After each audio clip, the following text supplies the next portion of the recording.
If you have like a bank of units in a row, typically what we try to do is keep them all lined up so that when you open them, all your bars are lined up and everything.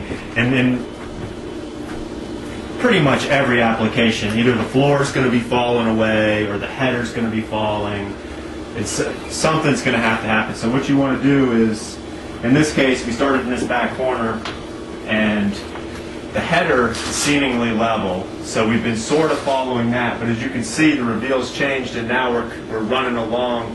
And what we try to do is just use some sort of a speed square or a level or something to line up across the post to match the units so that they're all at the same height. Because like we said, the floor is going to fall, the header can be changing. So you want to try to generally, I mean sometimes it's not possible, but most of the time you can sort of find a happy medium and get all your units lined up nicely, and it just gives it a cleaner, more professional look at the end. So Travis, would you do that by accomplishing putting your level right on this? Well, I mean, when you initially set the first one, you're gonna level it and plumb it, and then from there, what you're gonna do is find a place on that first unit to pull from that will be consistent across all four or however many units you have, so that from that same point every time, even if you just take a tape measure, measure up and put a nick, and then try to line up those nicks all the way across, that'll give you a nice clean look at the end. So the header, which is this part right here, is always straight.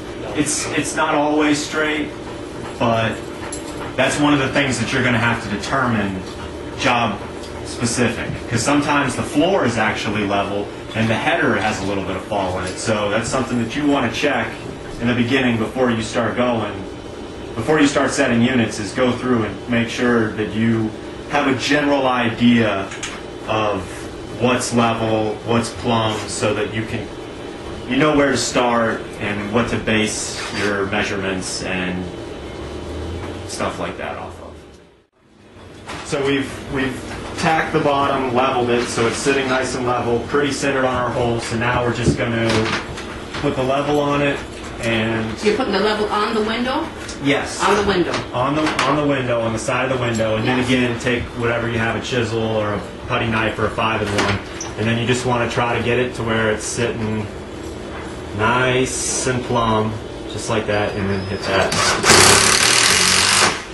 And just that's like simple. that. That is and simple. Then once you've hit that side, because of the way it's constructed, you don't even need to work with that side. And again, from there, you just, the way we mark them, open it up. I'm just going to pull these packaging slips out. Here, we open this all the way up. Brian is then able to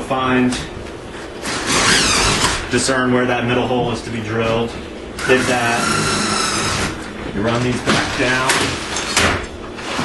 And I'm just going to put some light. I mean, you don't have to push too hard on both sides. And we have lots of supervisors on this dog. The dog is watching, he's keeping an eye on everything, so it's a fun project. It's very easy, and it's also fun at the same time. And you complete a brand new room, every time and you're good to go.